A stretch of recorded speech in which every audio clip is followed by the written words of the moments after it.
Whistleblower Radio, Project Camelot, and very happy to be here. Very excited because I have Jay Weidner as my guest this evening, and he is always a very fabulous guest and very interesting man to talk to. Jay, are you there? I am. Very nice to hear your voice.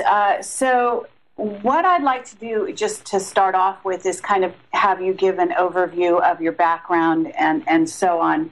For those that don't know who you are, and I know that's hard to believe because because a lot of people really do know who you are and know of all your books and so on. But at this moment, you've got a book out called 2012, The Topology of Time, and I'd love to discuss that with you. Thank you for having me on your show, first off. Well, let's see. I started out as a more or less an atheist and a person who believed that science would unveil everything. I was a journalist, and I came upon a book called Mystery of the Cathedrals by a man named Fulcanelli, and I thought the book was going to be about architecture. I've always been an architecture fan, so I bought the book at a garage sale. I took it home, and I started reading it, and instead of it being a book about the architectural Gothic cathedrals, this book was saying that the Gothic cathedrals, which were built in Europe, particularly in France, were actually built by a secret group of alchemists, and that the secrets of alchemy were inscribed on the walls of Gothic cathedrals. And this just struck me as completely ludicrous. And but what bothered me about the whole thing was the guy who was writing this, Fulcanelli, was a really smart guy, and there was no doubt that he was not a dummy, and there was no doubt this wasn't a hoax. And so that was incongruous to me at the time, 26 years ago. So I began to read the book and try to decipher everything that was in it and to actually debunk it. And as I got into the book, I realized that the whole book was a trick written by someone very smart to seduce you into an initiation into a different way of looking at the world. And so by the time I got done reading and rereading the book about 15 or 20 times, I had changed from what I was, which is a kind of a modern pro-science journalist, to a person who believed in deeply spiritual concepts and an alternative history, and that science itself was wrong. And that was exactly the whole point of the book, and I'm sure I'm not the only one that had that happen to. But in reading the book, I came across a chapter at the end of this book on a cross in the south of France, in a little churchyard called Cross of Henday. And this Cross of Henday, according to Fulcanelli, describes the events that are going to lead up to the end of our age. And so that really intrigued me, and I spent 15 years deciphering the Cross of Henday, and it came out in my first two books, A Monument to the End of Time and Alchemy, and the Mysteries of the Great Cross of Henday with Vincent Bridges. And that's got me going into various other areas of research, including the Gnostic myths of the archons and uncovering a lot of the things that are going on in the solar system, because they're all related to this idea that there's an advanced group of people who live here on the planet with us, and they intermingle with us, and these are the people who have left behind these books like Fulcanelli and The Secrets of Alchemy, and are the ones who are behind the funding of the Gothic cathedrals, and they're very advanced, and so advanced that it's actually shocking.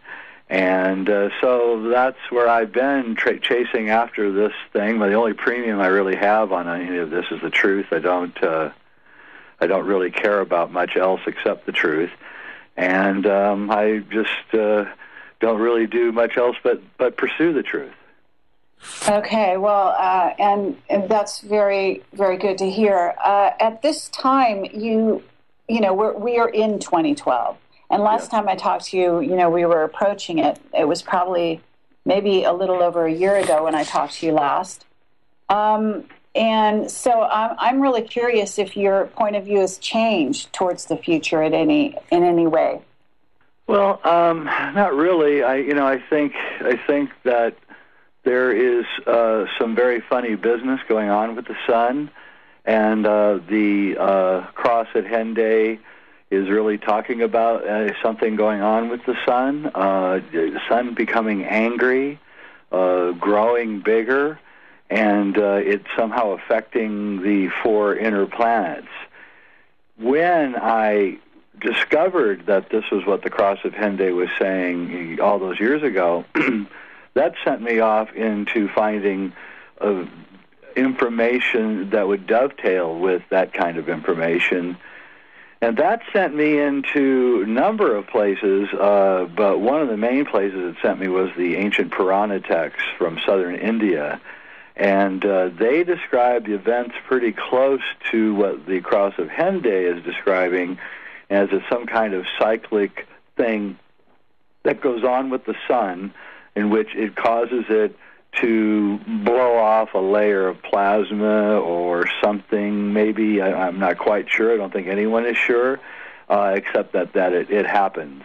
And we know the evidence. You know, the forests of North America were burnt to the ground 12,000, 13,000 years ago. We know something huge happened. And these Purana texts are so interesting because they kind of accept that this cyclic disaster is just a normal thing, and it's the story of how the human race kind of gets around the recurrent cyclic disaster, and which has to do with the sun. So right now the sun's acting really strange, and there's, you know, of course, you've probably seen the pictures of the big giant, they say they're comets, but they look like ships and stuff in the Soho pictures and things. And there's all sorts of strange things going on. It's emitting rays it shouldn't be emitting, and it's changing its carbon output, and it's gotten very strange. And it's also changed color. If you're old enough to remember when the sun was yellow, it isn't yellow anymore. It's white. It's a blazing white color in the sky. And the old sun's disappeared, and so I talked to a NASA guy over 25 years ago who told me that they had discovered in the late 70s that the sun was a variable star, not as steady as she goes as they thought, and that it was going through big, huge changes which would happen over this time period that we're living right now. I live in southern Oregon. It's going to be 65 degrees here tomorrow, February 9th. Which is pretty unheard of, and it was really nice today. So I don't know if the sun is getting warmer or if it's changing, but something is definitely going on, and I don't know if it's going to be a physical thing that happens this year or if it's going to be something else. But the odd thing about it is that there is this odd thing happening with the sun, but the entire world is falling apart at the same time. So I don't know. I don't know if there's something that, you know, can measure it between the two, but it seems like there might be. Well, I guess it's Ashiana Dean who says that the sun is going to go, I don't know if it's supernova, but something of red that giant nature. Yeah, I'm red sorry? giant. And then I hate to say this because I was hoping that was wrong, but I got to be honest, if I give you an honest interpretation of the sun panel on the cross of Henday, and I tell you what I actually see there, I do have to tell you that it looks like it's a medieval expression of the sun turning into a red giant. And Okay, and yes, but it's supposed to be 200 years from now, so that's the caveat. yeah, well, let's hope that's true. There's some research that says that it could be happening now, but I don't know. We don't know. We know something's happening. We know that NASA's really, really watching this, and they've been watching it for a long time. And so, I mean, we don't know. Well, there were craft out. I don't know if you know about John Walson's photographs of craft near the sun. Oh yeah. Yeah. So, and we got verification that those were accurate photographs, by the way. So the idea was that there were, I guess, interdimensionals, extraterrestrials that were visiting the sun and doing something there. I'm also told that craft can be powered from the sun, so that's also something that goes on. Well, that's interesting you bring that up. I was just on the phone with Nassim Haramein a couple weeks ago, talking about that to him, and about the hyperdimensional nature of sunspots. And he seems to think that they're using the sun as a gate, and I'm getting more and more to think that is actually what's going on. And interestingly enough, he pointed out to me that the sunspots on Earth would be volcanoes, and the implication that there's some kind of hyperdimensional gates connected to volcanoes is all very interesting, because the name Fulcanelli is a play on words, and it's something that I've been trying to figure out for a long time, exactly what he's trying to tell us with his name. And his name, if you understand how to play it out, means Vulcan, or Vulcan, which means volcano, and Canelli, which means tube or canal or tunnel. And so I was struck by the fact that Nassim thought that volcanoes may be able, because of their nature, the highly crystallized surface of the molten surface of volcanic tubes, would cause a vorticular electromagnetic vortex to be created by the circular nature of the tube itself. And so there is some reason to believe that this could be true. And this would explain also all the high weirdness that is around volcanoes, not just UFO activities, but strange animals that are seen, and beings, say, around Mount Shasta. So it's very, very interesting. And I think that is very interesting. Well, in a sense, there's sort of a toroidal quality, or to the shape of them, and then also the idea that they could be a portal into other worlds. That is a very interesting idea. It is, and the thing what's interesting about it is that if you go through books of high weirdness, and you Google, that's one of my favorite things to do on a nice sunny day, is lay in my hammock and just read books on high weirdness. And if you Google the places where these high weirdness things happen, and you just type in, say, the place, Hopkinsville, Kentucky, where the Hopkinsville ghouls attacked a family in the 50s. And then you just type in Hopkinsville, Kentucky, and then type in cavern or cave next to it. And then and Google it, and you'll find that almost every weird thing that happens near some kind of area that is known for its underground activity. And people say, it's leading to the underground, the hollow earth, and all that, and I don't know about any of that, because I think Nassim's really onto it. I think it's actually more likely that these are hyperdimensional gateways, and things get caught and trapped and lost in them. And some groups know how to control them and know how to go in and out of them. And then that would explain a lot of the really strange weirdness of meeting strange people near Mount Shasta, who claim to be from other dimensions and all that. It's not so crazy. There's something to it, and maybe also why they're quickly closing up all these openings, and it's getting more and more difficult to get into lava tubes everywhere across the world right now. But what are you saying? You're saying it's hard to get close to what?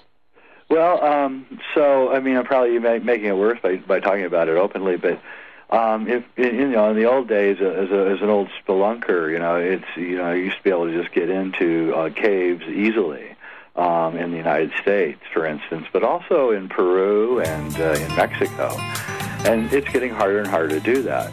Okay, we'll be right back with Jay Weidner. Thanks, Jay.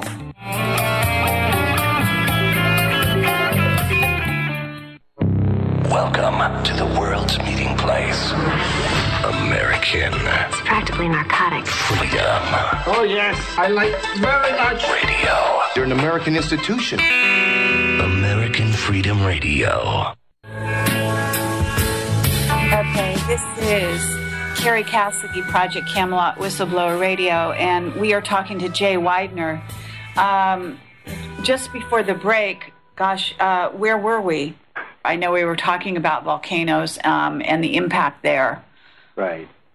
Yeah. But as far as what's happening with the sun and where we may be going as a planet, I think the question is at this point whether or not you feel that the information that you've investigated is giving you a real sort of special eye into what may go on the rest of this year and possibly 2013 and so on.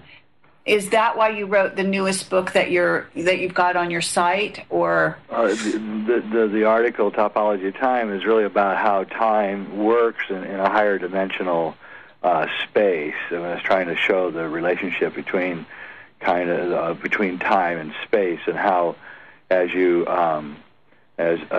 time is a torus, it's a hyperdimensional field, and right now the human race, the Earth, is collectively, we're going down the very center of this torus in a spinning vortex, and each spin on the vortex towards the center of the torus is faster and tighter than the one before, but also a reflection of the spin pattern from before.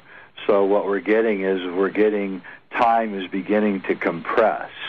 We're losing our ability to react is shortening. Our reaction time is shortening every time, and so this is going to beget a lot of disasters because we aren't going to be able to react to all of the things that are going to be happening. Okay, well, at this moment, I wonder if you are aware of you're probably aware of it, but do you follow Terrence Mckenna's work at all?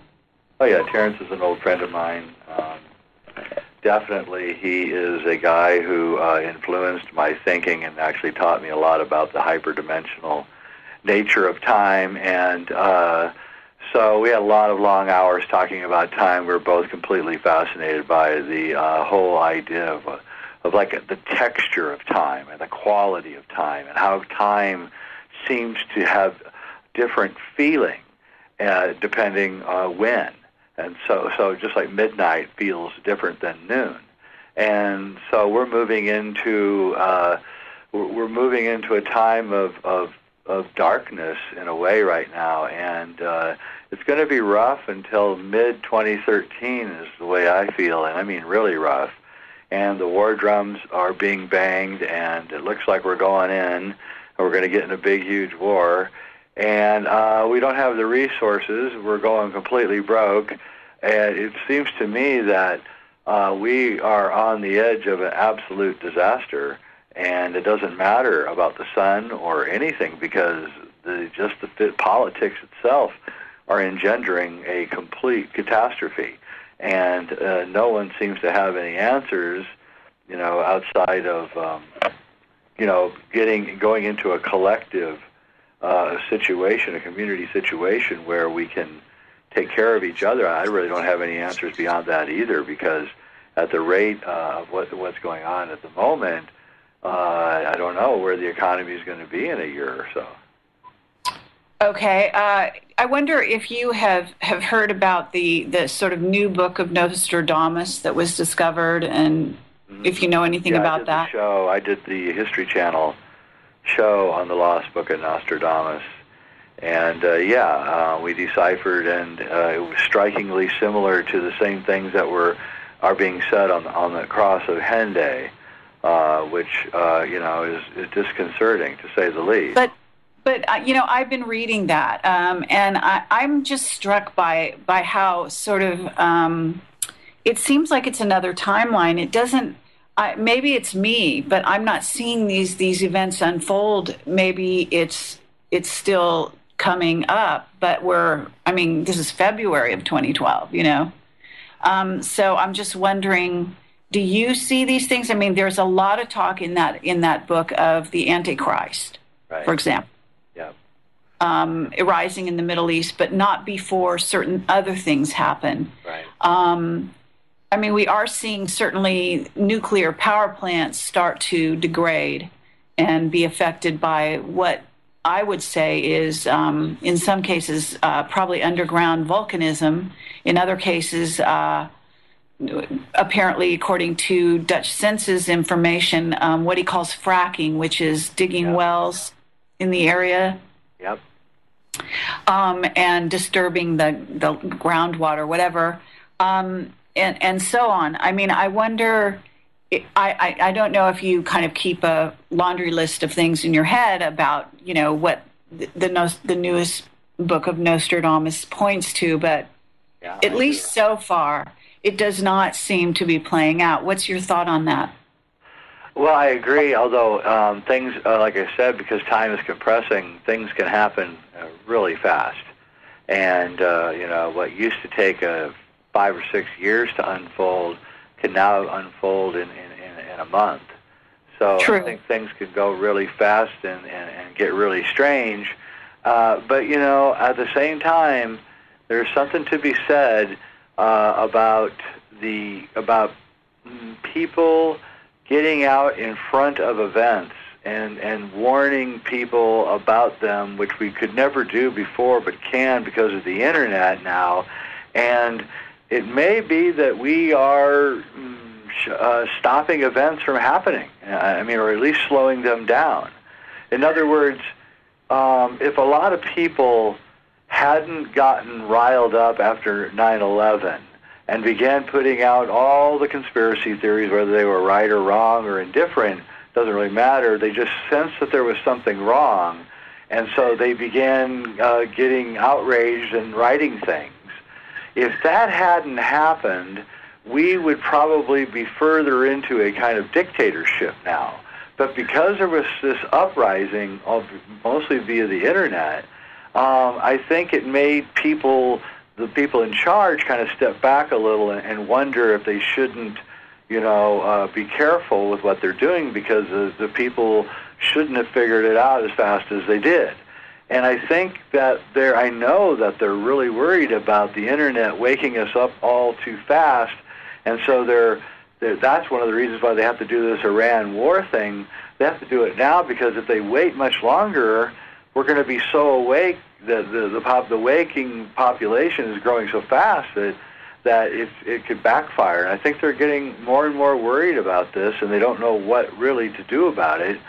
And, so I think that's another thing that's going on, is that we're actually having some kind of effect on their plans. In other words, let me just suggest that, perhaps Nostradamus is part of this secret society that's trying to take us over. And they're using his things as a prescription, just like the Book of Revelation, to make it easier for them to do things, because we've already been softened up mentally to believe that it's going to happen. Well, true, except that, like I said, at the moment, it's really interesting reading this, because it's almost like reading, like I said, a timeline from another world, maybe a parallel Earth or something. Well, that's exactly what I'm suggesting. I'm suggesting that maybe we have pushed the world. The world has, somehow we've willed the world into a place where their timelines aren't working. And, and Terrence actually talked about this frequently and said that he thought that psychedelics, especially organic psychedelics like mushrooms and ayahuasca, change the literal mental landscape of the planet. And that was one of the reasons why he was proselytizing and spreading the word so fast, because he knew, and he thought anyway, at least he told me, that the more that he spread the word and the more that he altered each individual consciousness through these plants, the more it would throw a monkey wrench into the whole plans of these guys. And, I think you're doing that in a way. I think I'm doing that in a way. I think kind of that's what we're doing. And, yes. I don't know what woke you up. I know what woke me up. And I can tell you that, it's a feeling inside that is almost relentless. You do not want to stop until you've woken as many people up as possible. And if you have 100,000 people that are waking people up, then you start altering the timeline. And so, I think I get that same feeling from the Nostradamus. Like it's almost like we have culturally evolved beyond and spiritually evolved beyond the point where some of those things may not happen, and maybe even the Cross of Henday won't happen. Maybe none of it will. Maybe we got in front of it somehow. Yeah, it's very interesting. I have a recent whistleblower who's talking about timeline convergence, which is something that Dan Burish was talking about many years ago, and other people have talked about a convergence of the timelines happening in or around 2012, the end of 2012, depending on how you view it. What that means, it's one thing to talk about a convergence, it's another thing to see it play out around you. And that's where it becomes very interesting. There's also the thought that, because there could be multiple timelines, if they are converging and becoming one, then although we may see some of these events from long distance or see their potentiality, if they don't happen to us, maybe they don't happen, and in a sense, and then people are living, in their own sort of more of their own kind of worlds together in small groups that may experience specific, maybe even just a timeline for that group. I know it sounds wild. No, not at all, actually. It just is occurring to me that maybe in some ways there's also this idea there that perhaps our molecules are actually separating and there's more space between them. I don't know if you've heard this idea, but there's an Indian. He's not really a guru, but he, is a quasi-guru, actually was thrown in jail. But he was talking about the space between the molecules, and that when you're meditating, you may get a sense that you're lighter, and that things aren't hanging together like they used to. In other words, you may make a plan. The plan doesn't really solidify unless you're completely behind it. Whereas before in the past, potential things coming together would tend to kind of drag along in some kind of, half-built fashion, if you know what I mean. I do. And this time we have things like holding grudges. They go by the wayside much faster. I don't know if you've experienced any of this. And relationships. I mean, I know people have told me they'll be breaking of a relationship and they'll say, it's completely different. 5 years ago this would have killed me, right? But now it's friendly and it's nice and it's not angry. Yeah. And I thought, I'm seeing that a lot and that that's all about. I have an article up on my site called Childhood's End: The Agony of Our Collective Puberty, and my theory on that is that we are all waking up because of the internet, and we're going through a 3-stage process. The first stage is the gathering of information. The second stage is taking the information and turning it into knowledge. And then the third stage is taking all of the various disparate knowledge that you've gained and then creating wisdom by interlinking all of the different knowledges that you have. And the internet is just information, and it's been out now for about 20 years. It's the 20th anniversary, really, of it going.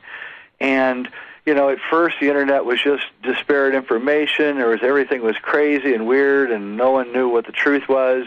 But then people began sorting things out, and we're actually in the knowledge phase now where we're actually beginning to get some knowledge out of this thing. But what's really going on is that wisdom is going to start happening on a collective level across the entire world all at once, which has never happened before. And what we're doing is we're slowly etching our way towards an understanding of this world. That's why shows like what you're doing, which are really pushing the edge of the perimeter out to the very, very furthest edges of the wilderness, that's just so very useful, because the further that we push that perimeter and keep pushing it, the more that we kind of are creating a new reality, which is overwhelming the old reality. And if we can overwhelm the old reality, then we can recreate the world in a completely new way, which has never been conceived before on a global level, which the internet allows. And so it's going to be really painful, because all these religions are going to go, and institutions are all going to go, and everything's going to go, and it's going to go soon. We'll go to commercial. We'll be right back.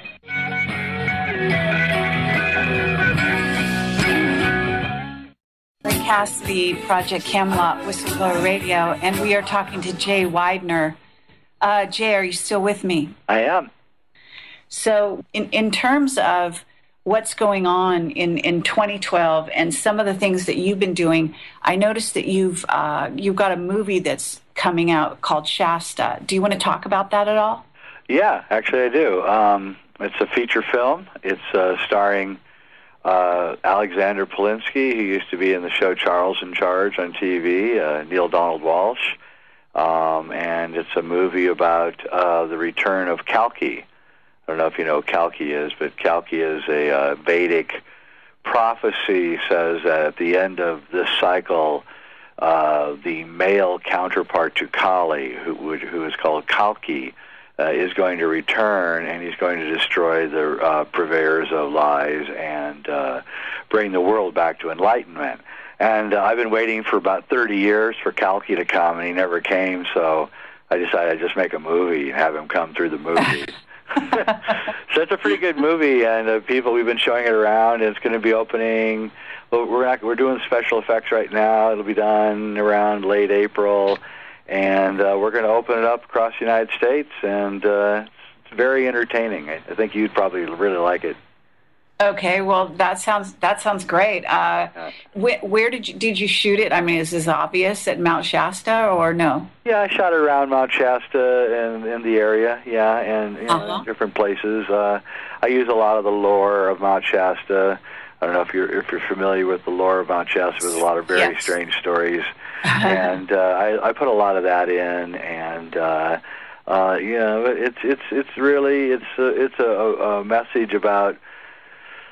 Sort of kind of taking the source field things from David Wilcox is working on, and some of Nassim's stuff, and imagining that maybe Kalki would come to try to tell us about our light body and our higher dimensional self, and maybe that's the best way to fight the powers that be, instead of going on head to head, which is where we can never win. So it's sort of like a passive resistance, maybe a martial arts approach to how you would take on someone who's stronger than you, and it's something that I'm very interested in, because everything that I'm fighting is so much stronger than I am that I have to rely on kind of a martial arts techniques to survive.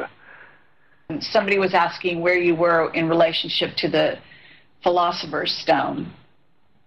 Well, I'm making it. That's a very good question. There's a lot of movement on that. A lot of people who are making the stone right now, and there's people with resources that are interested in this, that are interested in the whole thing, and that is probably one of the most interesting things going on right now.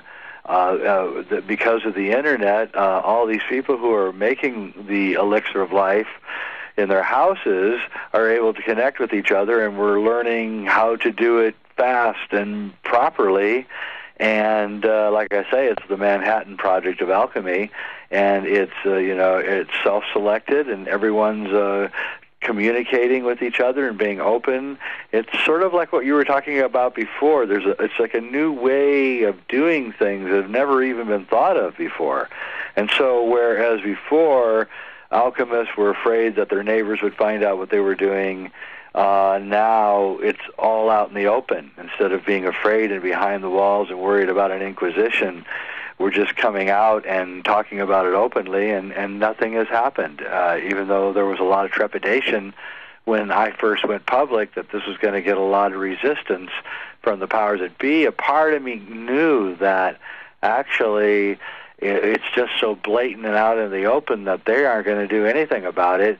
And now, from where I can figure with the sales of the equipment that you need, I believe there's at least 100,000 people that are doing the lab work right now. And that is the best news that's I could possibly bring to the planet. Well, can you describe what you would say is the Philosopher's Stone? Yeah, the Philosopher's Stone is ask yourself. The philosopher asks, the alchemist asks himself the question, how can I concentrate chi, or life energy, and then ingest it? And the answer is the Philosopher's Stone. And basically what it is, and I tell people to go either Google Book of Aquarius, or you can go to sacredmysteries.com and go to free stuff, and you can download the Book of Aquarius, and you can go to the Book of Aquarius forum, which is very useful. And it's free, and you can read the whole book. It's the best book ever written on alchemy. And basically, it answers that question. How do you take chi, or life energy, in a good karma way, and concentrate it, and then take it? And it's very, very, very possible. And what happens, according to the alchemist, is you reverse the aging process. And that's really all it is. It's nothing like, radically spiritual or anything. It's pretty much just a simple thing of nature and science. And how do you concentrate chi and take it? And this book tells you exactly how to do it. And as far as I can tell, and I have read almost every alchemy book ever written, and I have them in my library, this book is absolutely 100% straight up right. And I wish I had written it. Sorry? And I wish that I had written it. Oh, I see. I say that because I get about 5 emails a day from people who think that I wrote it. I see. And I didn't. Okay. I wish I had, but I didn't. Well, I wonder if you're aware of the breatharians that are kind of doing a lot of videos right now on the internet, and so this kind of seems to be catching on. Well, that's back to your separating of the molecules. You see, that is exactly right. The alchemists were known, the Taoist alchemists were known, they knew when they were that they had successfully completed it is when they could dance on top of water. And literally what they did, and I can explain this, is the increased chi changes the electromagnetic structure of the body and causes it to lighten up, literally, levity. You become lighter. And so that is one of the things that happens. And so breatharianism is entirely possible. In fact, according to alchemical lore, if you took a huge dose of the chi-filled stone, you wouldn't really eat or have a need to eat or drink pretty much again if you took a large enough dose. And we know people like Count Saint Germain were never seen eating. They would always have a glass of water, and they were never seen eating, and the same with Paracelsus. And so we know that there's alchemists in the past, people associated with alchemy, and they didn't eat. So I believe that the breatharians are on the right path, but I think that you have to find a way to get that super amount of chi into you, and that is only through alchemy. And here's the great thing about this, Kerry, is that some greedy capitalist is going to get onto this, and then they're going to start producing it. And there's just no reason in the world why it can't be mass-produced. Well, you probably are not aware of this, but I did a short video with a person that I went to Egypt with as part of the group that Carmen Volta led to Egypt. And that person, he goes by the name of Dr. Abe. and he lives in Sri Lanka. And what he does is energize water and use that to heal the person. So there's a similar thing going on there. It's actually, that's an alchemical process. Absolutely. And the same thing. And basically he sits there with you, and we demonstrate it. He charges the water with his chi, and I drink it, and basically that heals anything that happens to be wrong with the person at the time or whatever. Be right back. Just give me some truth now. Okay, this is Kerry Cassidy, Project Camelot, Whistleblower Radio, and we are talking to Jay Weidner. Jay, I wonder if you feel that the Dragonborn are here and are coming. Well, I think they're here, or they've been here, and I think that they're the ones that are behind a lot of almost all the things that are the bad things that are going on right now. And I think that they're at the heart of almost all of the problems that are going on, and I don't know how to extract them from us. And so I don't know. I call them the archons, and they're insidious, and they've worked themselves into everything, and I don't know. I really don't. And I think it's the hardest problem that we face as a race right now, is to how to free ourselves from these creatures. Someone is asking, why did Stanley Kubrick put an Apollo 11 sweater on Danny in The Shining? Well, that's because The Shining is actually Stanley was faking the making of a Stephen King novel so that he could tell the real story, which is that he was the one who developed the technology via making 2001: A Space Odyssey for the faking of the Apollo landings. And I'm glad you asked that, because part 2 of my Kubrick's Odyssey, Beyond the Infinite, is coming out right now and will be out within a week or two. So if you go to Sacred Mysteries, I don't think you can order it yet, but if you keep watching, within 2 or 3 days you'll be able to get the film. And the whole, my first film in the series, Kubrick Odyssey 1, Kubrick and Apollo, goes into the whole way that Stanley Kubrick created front screen projection technology to allow the gigantic sets for the astronauts to bounce around in.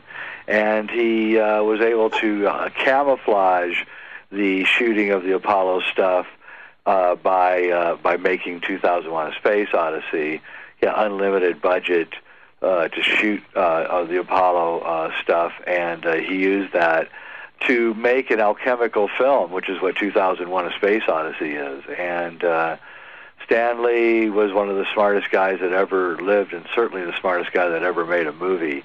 And he was terrified of being discovered. That he was a torn man. He both wanted people to know that he had done the Apollo work, but at the same time he was terrified that they would kill his family. And that's why he lived on that big estate and had those big, huge 8-foot walls with barbed wire on them, and drove around with a shotgun looking for intruders. He wasn't worried about fans. He was worried about people in charge who may think he had talked too much. So he knew a lot more, and the Kubrick story is just about the most fascinating one I've ever been involved in. He was obsessed with Nazi hyperdimensional technology. He was hanging out with the Werner von Braun and Arthur C. Clarke, of course, and all Fred Ordway and Carl Sagan and all the top guys at NASA, and they're all coming over to London from Houston to work with him on 2001 while they're doing the Apollo landings. And it's like, wait a minute, shouldn't you guys be like working on the most incredible adventure of all time, going to the moon and back? Instead, you're hanging out with Kubrick in London. And, the answers to that one are pretty obvious, that Stanley Kubrick faked it. I'm not saying they didn't go to the moon. I think they did go to the moon. I'm not saying that. I'm saying that they didn't show us what was really going on. And that's perfectly understandable. I'm really glad you're saying that. Yeah, no, I mean, because we have whistleblower testimony that we went to the moon, but it was with help, quote unquote. Oh, yeah, they aren't going to tell you. That'd be taking a Model T on a round-the-world trip. There's just no way that they could take those things and have them do what they did. And, everybody, the NASA people, they went to the moon far earlier than 1968 anyway. They'd gone to the moon in the 50s. That's at least what I've been told. And Mars too. So, but all of the stuff that Joseph Farrell is finding, Kubrick was aware of. Kubrick's wife, Christiana, her brother was Leni Riefenstahl's cinematographer. I don't know if you know who Leni Riefenstahl is. She was Hitler's filmmaker. She did the Olympics of 1936, and she was a brilliant, incredible artist, and her cinematographer is Stanley Kubrick's brother-in-law. And her family, the Harlans, were upper crust Germans, and they're the ones who took over after 2001 all of Kubrick's films and helped produce them and make them. And so Kubrick got involved with a high-level group of elites, and he may have even got in over his head and wished he hadn't done it. That's the general feeling that I've got from his films, is that he kind of thinks that he was never really part of the elites like he thought he would have been, but he was really just a worker, a person who did things for the elite.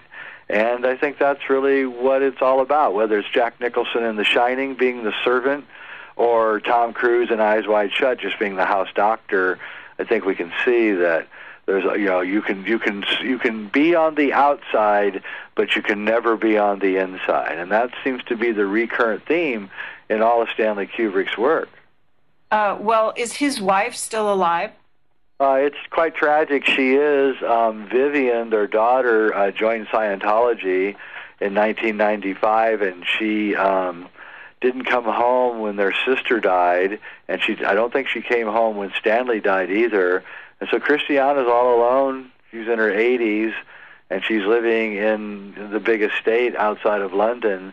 And I've heard that she's a fan of mine, so I would really like to talk to her, but I just don't know how to get in to talk to her. Oh, you don't? Well, if you ever do and you need a filmmaker, well, I guess you've got your own filmmakers, though. I'll take you along. But nonetheless, I think she must know a great deal. If her mind is still intact, she would be someone worth speaking to, because we wanted to interview Arthur C. Clarke, and he passed on right when we were going to interview him, right before that. So that was a missed opportunity Arthur there. Knows a lot, yeah. Well, Christiana does know a lot. In fact, there's a fascinating, you may have seen it, documentary, which is actually a mockumentary. It's on YouTube. It's called The Dark Side of the Moon, and I think it's a CIA-created film. And in this film, a French crew actually interview Christiana, and it's the only interesting thing in the movie, because the rest of the movie is just all bunk and CIA crap. But this interview, I think what happened is this film crew actually got a legitimate interview with Christiana, and she said things she shouldn't have said, and the CIA got a hold of this film and realized that things could get out of whack real fast, so they created the rest of the film around that footage to make it look silly and stupid. But if you just get rid of all the footage that's there and just look at Christiana Kubrick's interview, it's a mind-blower. I mean, she says, blatantly that NASA gave Stanley 2 $1 million lenses each so he could do Barry Lyndon. And that Stanley had a top-secret file where he kept all the things he didn't want anybody to know. And it gets deeper and deeper. Yes, I think that I have seen that, and I think I remember her very well. This is so fascinating. I just want to take this caller's question, and then maybe we can circle back depending on what they're asking, if you don't mind, because they've been waiting a while. No problem. Okay. Hello, caller, area code 503. You're on the air with Jay Weidner and Kerry Cassidy. Hi, Kerry. Hi, Jay. My name's Julie. Hi, Julie. And this is a phone call, Jay. I'm calling. I'm up in Portland, and I know you would like to appreciate. I have an urban farm here. It's been 5 years now, and I know you talk about urban farms a lot. So, but I wanted to tell you and give gratitude towards you. A couple years ago, I was up one evening, and all of a sudden I had a message inside of me, and it came out of nowhere, and I didn't know how to download the message. And then 2 months later, I listened to your interview, and it was the first interview you said they're evacuating. Yep. And I will tell you, one night I was up at midnight, and I'm on the computer, and I was obsessed with the truth. What is going on in this planet? And I never paid any attention to the 2012 whatnot or anything like that.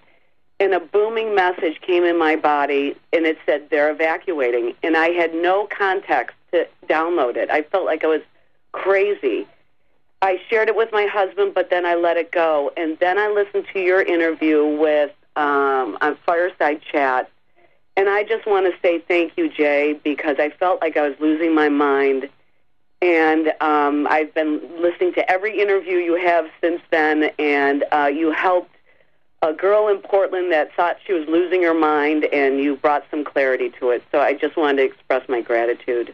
Oh, well, thank you very much. And they are evacuating, and they're leaving, and they're worried, and there's no doubt about it. And that's interesting. I just got some information in that regard today. I've heard that before, but and we've had bits and pieces. I just got another verification of that. Interesting. Thank you very much, caller, for calling in. Well, that would be interesting to hear what you have, because there's a lot going on, and a lot of strange things going on. I have my night vision goggles, and things up in the skies have been picking up in the last 4 or 5 months, a lot more activity than there used to be, and there used to be a lot of activity, so I'm telling you, there's a lot going on up there. And, well, there seems to be one of the things, there's a couple things. One thing which I have mentioned on occasion, which is we got word that the contractors in Boston area are exchanging among themselves the fact that houses are starting to be empty, and that the what are in essence banking families are just disappearing. They are altogether. They're abandoning their houses. And that was one piece of intel. And then another, more recently, actually I'm going to have him on my show, this guy named John Kettler, who is getting his own contacts and so on. He just started creating a blog and has created quite a furor in the agencies and stuff. He seems to be getting some direct hits in terms of what information he's getting from both intelligence sources here on Earth and then off-world information. He's sort of a natural intuitive. Anyway, he's hearing that the bankers are going off-world, some of them, some of the highest level ones. In particular, he also wrote something about the Warburgs and how they had hung themselves. That hasn't hit the news, apparently, but there is a lot of things going on that we're not being privy to. But on the other hand, I think the energetics are something that you can't avoid feeling if you're sort of halfway awake and aware at this time. Well, I still have this weird feeling that there's a certain percentage of people that when they become awake, all the plans of mice and men, and it's just going to vanish. And I really think that that's the game right now. Terrence, going back to Terrence McKenna, I don't know why, but his words get more strong each year. He said that, once we get awake enough, we're just going to laugh at the people in charge. And I think that's where we're getting to now. And if they weren't causing such toxic problems, you know, it would be okay. But unfortunately, extracting these guys and getting them out of power is the thing that we have to do in order for us to really, truly reach enlightenment. And so that is the game that we have to play right now. The game is exposing these guys, exposing everything they're doing, and then creating a system that uses new technologies to get around them. In other words, if you're fighting someone who's stronger than you, the worst thing you can do is go up against them, because they're going to pulverize you. So what we have to do is we have to be fast and nimble, and we have to dodge around them. That's the only way we're going to win. And creating an urban garden, all these kinds of guerrilla activities, that's the kinds of things that we have to do. We have to create a world that basically says, you know, we really don't need you, and we don't want you.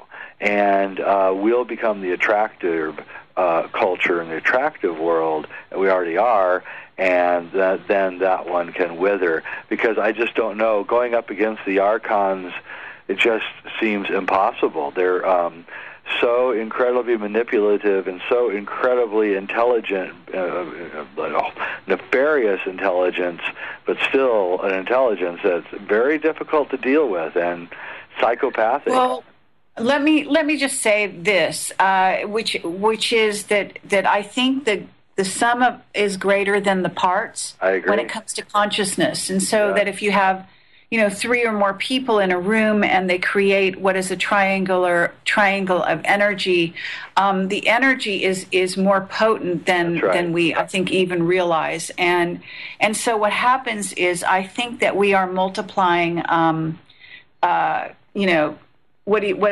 cumulatively. And so I really believe that at this point there is beginning to be sort of a tilt in what's going on. I think that's why things aren't sticking quite as well as they used to. I'm with you completely. And again, I say that's why they have to do that Iran war now, because it's just not going to make it a year from now. Right. And they know it. Yeah. And, you know, there's Brzezinski, he's a big new Brzezinski's on YouTube somewhere. Somebody accidentally caught him complaining at a meeting about how we're waking up. We'll be right back.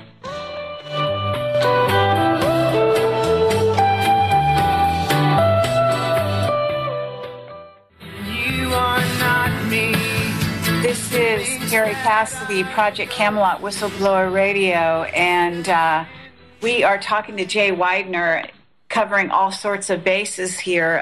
Very interesting information across the board coming in from all directions. And we do have a caller here that's been holding, so I will go to that caller. One moment, please. So it's a caller from area code 856. Thank you for waiting. Hey, Kerry. Hey, Jay. This is Jared. Jay, I've heard you before in that book you were talking about. I got it, and I was reading it, and I kind of, to me, it seems like you make a hermetic, small, micro Earth or something, and make cycles and speed up what nature would do naturally. Is that kind of the idea, or? Yeah, it's basically nature makes chi.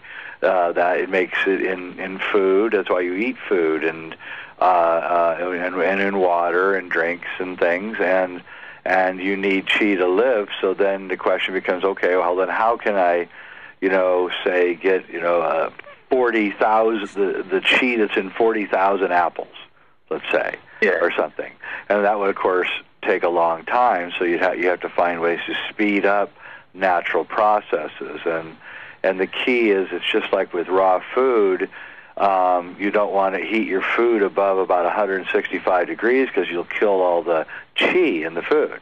And so the same thing is true with the alchemy. You don't want to heat your liquids more than about 165 degrees, so you can keep the chi, and it's a slow evaporation. And so that's how that works, and it's really very, very interesting. I was wondering, too, about the Anunnaki. If they came to Earth for gold, if that is all true, then why wouldn't... Well, if that was true, and the Philosopher's Stone could make gold, why wouldn't they... I would think with their high technology, they would have That's a great question. I really like that question. Well, I'm not, Zachariah Sitchin is dead, and I don't want to besmirch his good name, but he's just flat out wrong in the interpretation of those tablets. They didn't come here to mine gold because they need it for their atmosphere and all that. They came here because you realize that once you have gold and you have the Philosopher's Stone, you can propagate gold. So if you have an ounce of gold, you can propagate it and make 10 ounces. And so, but you still need gold, right? You understand that. You still need gold to make it work. So that's what they were mining the gold for, was to make their high alchemy. And they were using it not for their atmosphere. They're doing it for what Kerry was saying earlier. It's really the separation of the molecules. It creates a space in the molecules. It literally makes you lighter. It literally makes your step lighter. And that, of course, increases your ability to live longer because you're putting less stress on the system. That makes sense. What Jesus said, it was recorded that he wasn't eating, and they said, why don't you eat? And he said, I have food that you know not of. And walking on water. That's exactly right. And the whole thing is actually the story of alchemy. You have to look at it in the right way. Mary is the word for water. That's his mom, right? And Mary has a virgin birth, and she gives birth to crystals, which is Christ, right? And that's exactly the alchemical story. You have to cook the water, it's a virgin water, and then it gives birth to a crystal. And the crystal gives you the ability to resurrect or to get past mortal death, at least for a while, which is exactly what he does. And yeah, he walks on water and all the other things, and you start realizing that a lot of the myths and stories that are the basis of our religions, including Moses and including the Taoist religion, is really stories of alchemy and personifications of the alchemical experiment. Thank you very much, caller, for your questions. I appreciate that. And Jay, I would just want to say that you're absolutely right in terms of what the Anunnaki were after. I firmly believe that they were all about getting, gold for their chi and to live longer. That I believe is also documented in places. It is, and other people who can read the Sumerian tablets that they're not Americans or they don't speak English, they speak German and French, and I'm in contact with them, and I have to be honest with you, they scratch their heads and wonder a lot of what Zechariah is talking about. They say, well, this is crazy because that's not what I'm reading. And so, I think you have to take what he says with a little tiny bit of salt. That's all I'm saying. Still a good researcher. I think he's a very good investigator, but I think that there may be some twists. And it also may be that, there is said that he could have been hiding some things for one thing, to stay alive, as these people have to do. Well, that's exactly right. Let's not forget the very first thing that was plundered when we invaded Iraq was the museum with all the tablets. So, there's things in there that do not. Well, my understanding, of course, is that there was a very distinct Stargate there in Iraq, and it's part of the reason we invaded to begin with, which is an Anunnaki Stargate, apparently. And by the way, there's one in Afghanistan, too. And there's one in Iran. Makes sense. Also, the idea being that there is, according to our whistleblower testimony now, gold being taken off the planet constantly by the Anunnaki at this time. So they continue to plunder the earth. We have, there is more gold having been discovered. Recently, we had someone on one of my shows talking about it's not quite this plentiful, but there's as much gold on Earth or in the Earth as grains of sand. It is much more plentiful than people realize. That's right. And this is a real key, the whole nature of gold and what it's all about, and how it leads to a higher consciousness, etc. That's right. So that's why I was so excited about the Book of Aquarius, because it tells us exactly how that happens. And again, this actually goes back to how this all started with the volcanoes, because it's the crystalline surface that causes the hyperdimensional reactions. And this is very similar to how gold works, and especially gold in water, which is really the key. And it's about coherence, electromagnetic coherence.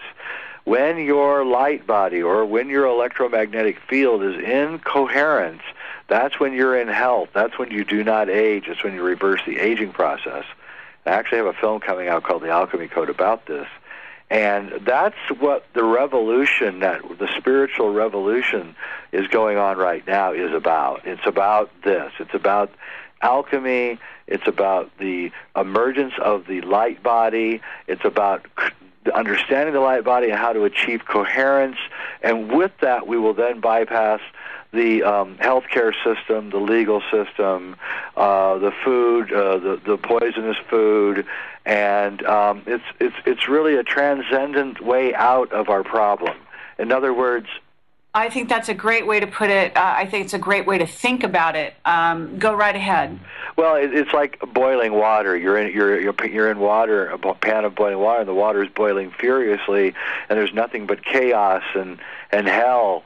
And then the water evaporates, and it escapes its situation by changing and transcending the situation. In other words, it can't solve the situation while it's caught in the torrent of the boiling water, but using the boiling water, it transcends itself out of the situation. And we're in the boiling water right now, and we're beginning to realize how we can transcend our way out of here. And it's really, really exciting, and I think we actually have a chance of overthrowing the side and winning this struggle in a way that doesn't cause a lot of violence. And that's really kind of what I'm after, is trying to cause this change to happen in a peaceful way, and to let the people know that have been screwing us that, if they go peacefully, we may be nice to them even. And but if they continue to resist the change that's happening, it's not going to be nice. And I just think they should know that. And I want it to be nice. I want them to go peacefully, like at the end of Avatar. Just leave. Exactly. Yeah, that was beautiful. Well, I have to say that also a couple of our witnesses talk about how crystals contain life. They do. I believe you can. They've done some experiments where you just take a crystal and put it in water and shine a light on it, and ultimately life is created. It's in other words, life comes from crystals. It's really amazing. It's the coherent electromagnetic vortex that surrounds the crystal. This is what gives life. It's the electrical universe. When you couple that with water, which has all of the necessary ingredients for the life to begin. Once you add that and into the electromagnetics, which of course is absorbed into the water, that's what life is. Life is spin, and when the spin stops, that's when death comes. And so everything is in spin. When you pick an apple off a tree, you can see the spin on the outside of the apple. If you look closely, you can see the spin lines, the torus lines. You can see them in an onion. Yes. You can see them in a watermelon. And when you pick it, you stop the coherence, and that causes that plant to now begin to go incoherent, and it rots and it dies. And so death is really, it's a necessary thing, but to die after 70 years is really unnecessary and tragic. And if we could live to be, as the ancients did, and as the alchemists promise, to be 400 or 500 years old, and you don't get out of college till you're 100, and you don't start having kids until you're 200, and you retire at 400, your life will be a lot different, and you're not going to be real interested in wars, and you're not going to be real interested in polluting your environment because you're going to be here for a long time. Right. And Absolutely. there'll be a change of consciousness, which will happen. And that's why I say that the rediscovery of alchemy is the return of the golden age. No, it hasn't occurred yet, but the road has been turned towards it. And we're not only are we understanding things like alchemy all at the same time and talking about it like on these shows, but we're also understanding the things that you're uncovering, the manipulations and the underground bases and everything that's going on. And this is all working together in a confluence.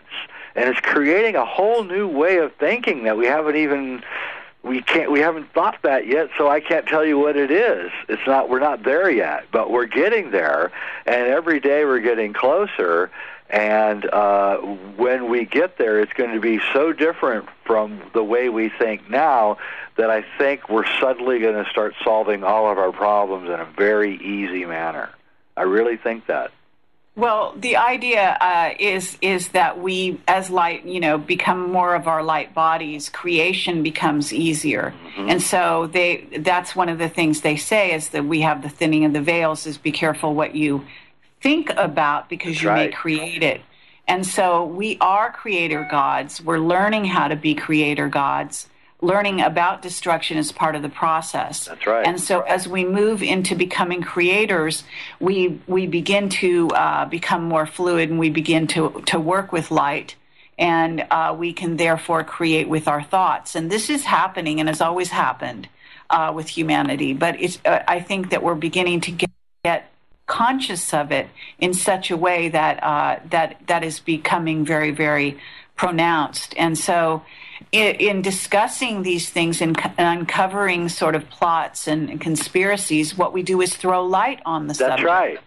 That's right. Conspiracies are a highly advanced form of thinking, because what you're doing is you're connecting things. And so conspiracy theorists might be wacky in some cases, but in most cases, they're people who have looked deeply into things and see disconcerting connections. And that is the first step towards enlightenment. That's not the first step towards endarkenment. And I think every enlightened being goes through a period where they are scared to death of the conspiracies that they start seeing. And I know I did. And but after a while, I'm fully cognizant of the conspiracy, and I truly believe it more now than I ever have that it exists. But I'm less and less afraid of it every day, and I don't even know if I have fear of it anymore, except that I may not have enough days left in my life to expose it thoroughly, which I really want to do. So.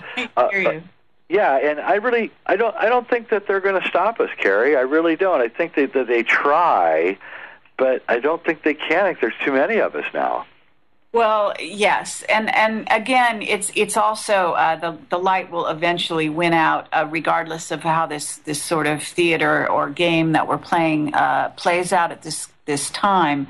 I do think that you attract to you the kind of experience you want to have, having come to the earth for just that reason. And in so doing that we are sharing this experience and sharing it in the ways that we want to share it. We're going to a break here. We'll be right back with Jay Weidner.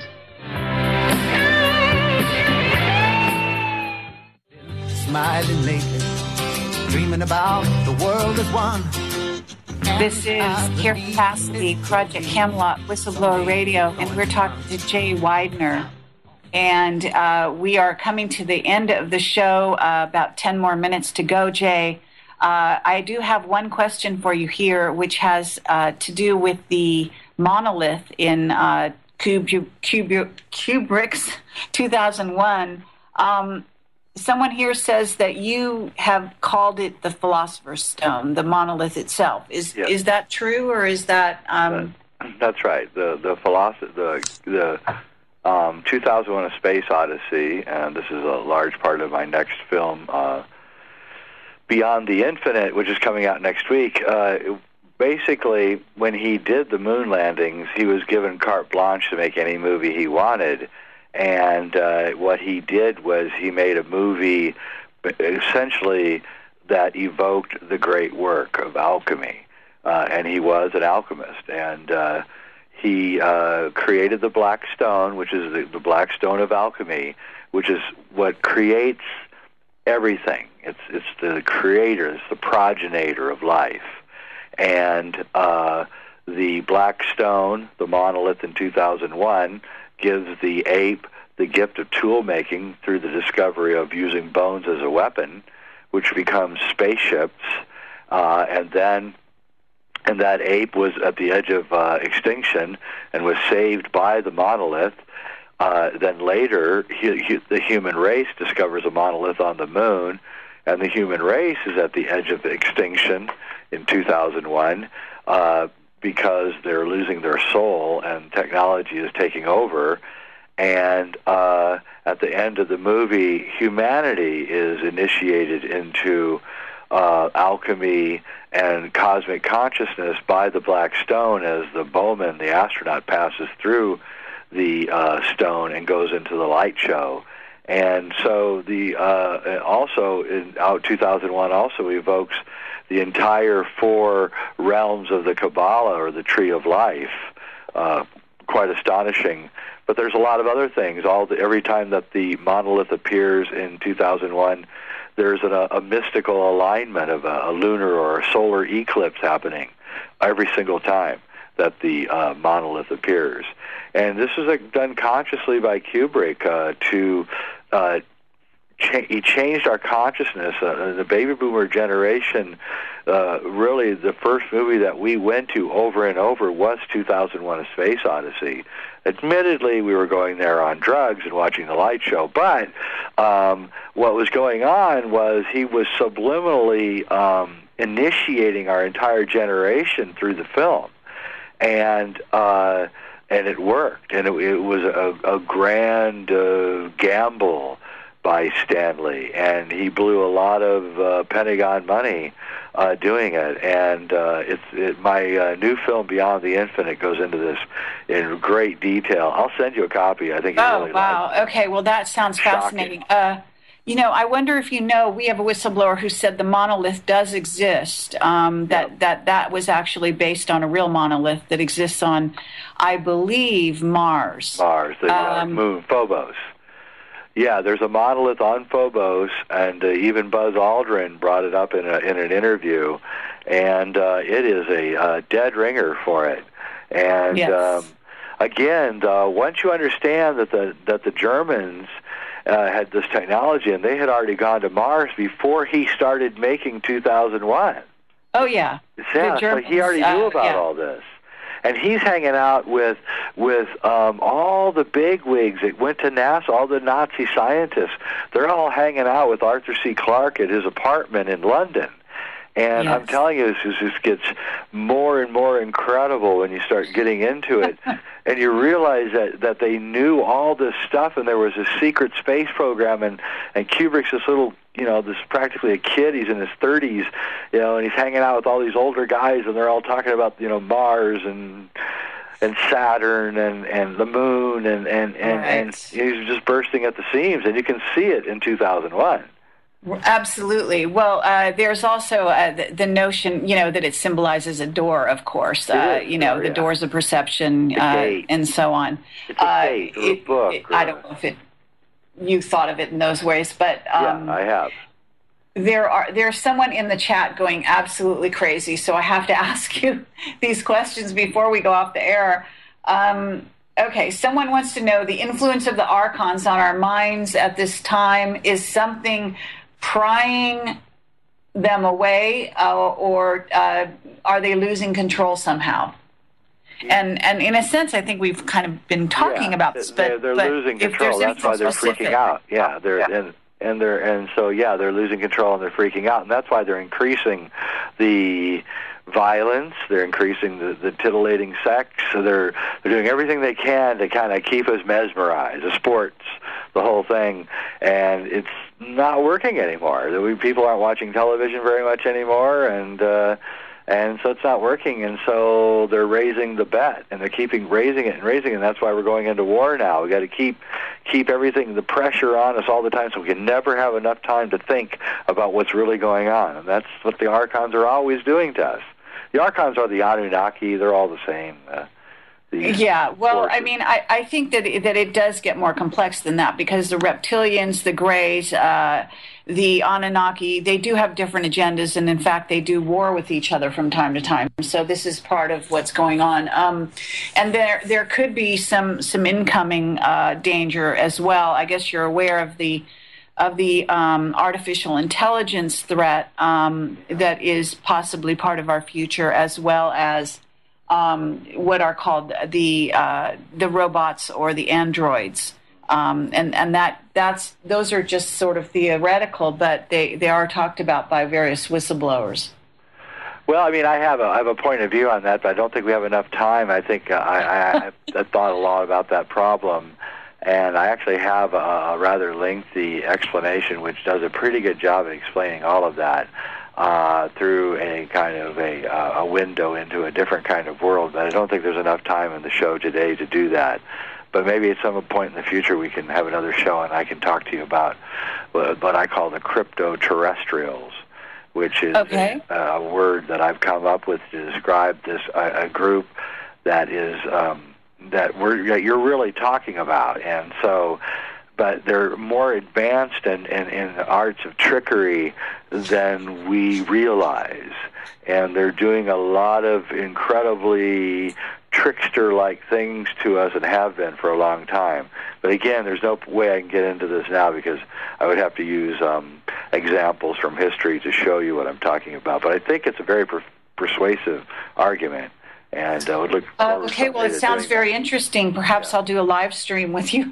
Yeah, with you and some others on it. I have some information out there from various whistleblowers about possibly things that might come along. And of course, the Wingmakers material always did allude to that.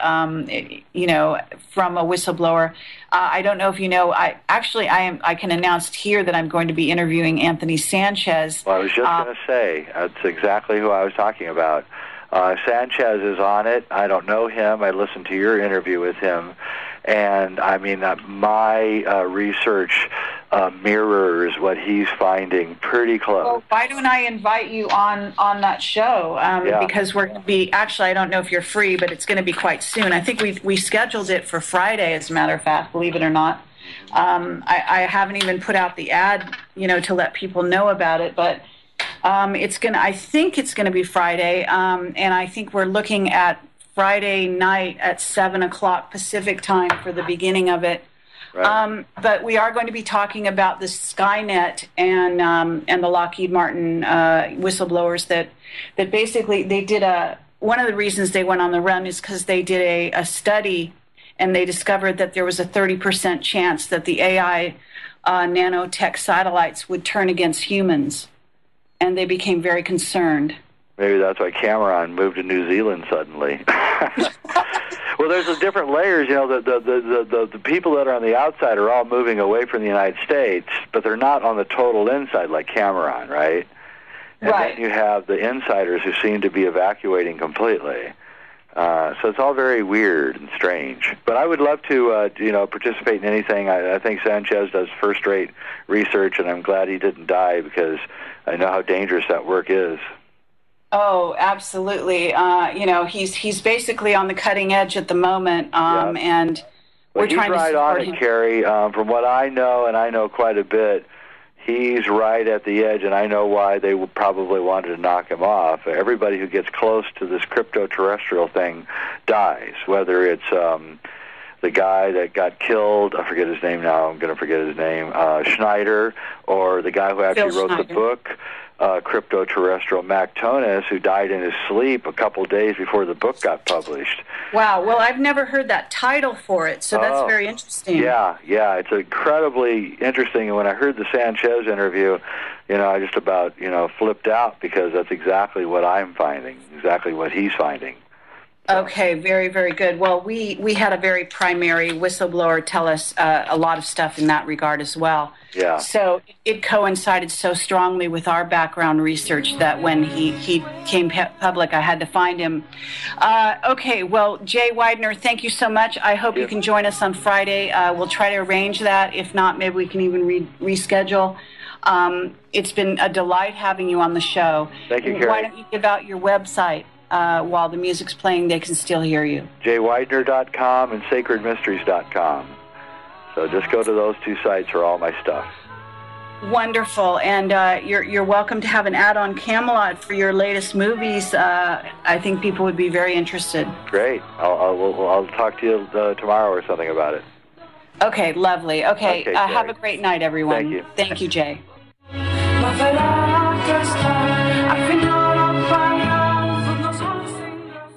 No rules, no rules, no taboo topics, no taboo topics, no fear of doom, no fear of doom. We are American Freedom Radio, American Freedom Radio.